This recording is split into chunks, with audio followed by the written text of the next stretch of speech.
Hello everyone and welcome back to social B YouTube channel. अगर PDM की हुकूमत ने पाकिस्तान सुप्रीम कोर्ट के फैसले को ना माना और 90 दिन के अंदर पंजाब और केपीके में इलेक्शंस ना करवाए तो उसको तौहीन अदालत के जुर्म में वैसे ही हटा देना चाहिए जैसे यूसुफ रजा गिलानी को हटा दिया गया था।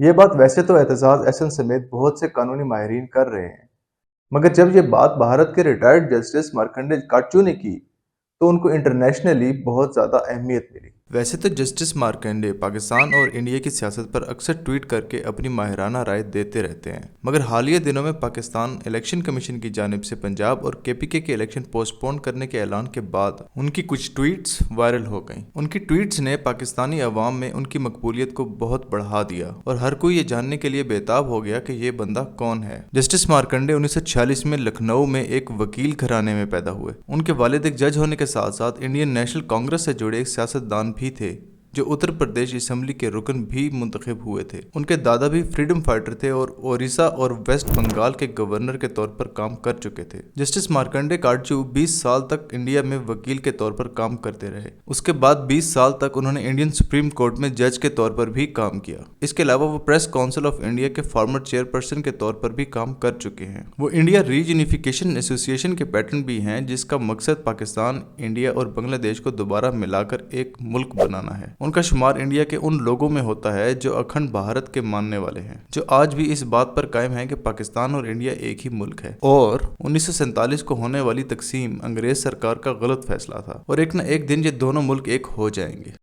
जस्टिस मार्कंडे के ट्विटर अकाउंट पर अगर नजर डाली जाए तो ऐसा महसूस होता है कि वो पाकिस्तान के हालात पर गहरी नजर रखे हुए। 14 मार्च को जमान पार्क में जमा होने वाले पाकिस्तानियों को उन्होंने बेवकूफ करार दिया। उन्होंने कहा कि ये लोग बेवकूफ हैं जो इमरान खान के घर पर जमा हो रहे हैं और इनको लगता है कि इमरान खान के पास शायद कोई जादू की छड़ी है जिससे वो बेरोजगारी और महंगाई का खात्मा कर देंगे।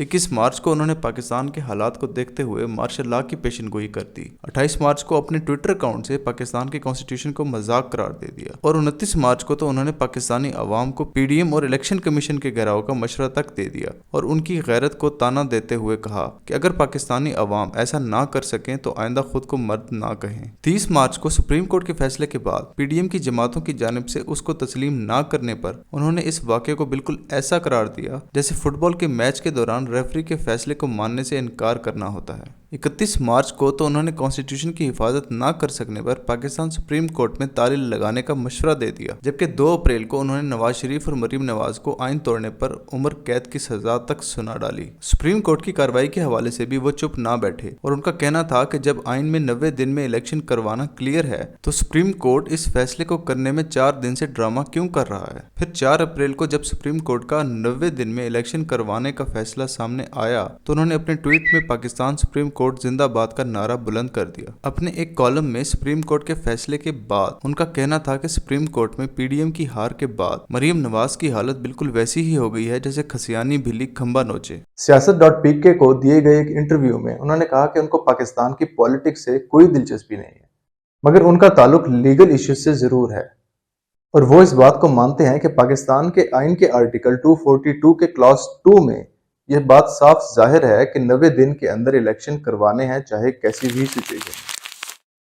सुप्रीम कोर्ट के बेंच के टूटने को बुनियाद बनाकर पीडीएम की मैं ना मानू की रट पर उनका इस इंटरव्यू में यह भी कहना था कि जैसे बचपन में बच्चे जब खेल में हारने लगते थे तो चीटिंग का इल्जाम लगा लेते थे, वैसे ही पीडीएम इस वक्त कर रही है। मगर जस्टिस मार्कंडे ने इस मौके पर पाकिस्तान सुप्रीम कोर्ट के चीफ जस्टिस की भी तारीफ की कि वो बेहतरीन काम कर रहे हैं और तारीफ के काबिल हैं। जस्टिस मार्कंडे के ट्विटर अकाउंट पर 4 लाख फॉलोअर मौजूद हैं। पाकिस्तान के बारे में किए गए उनके ट्वीट्स ने उनकी मकबूलियत में काफी इजाफा किया है। और वैसे जो कुछ भी जस्टिस मार्कंडे ने बोला है वो बिल्कुल सच है और पाकिस्तान की करंट सिचुएशन को देख के तो ऐसा ही लगता है जैसे कोई मजाक हो रहा हो।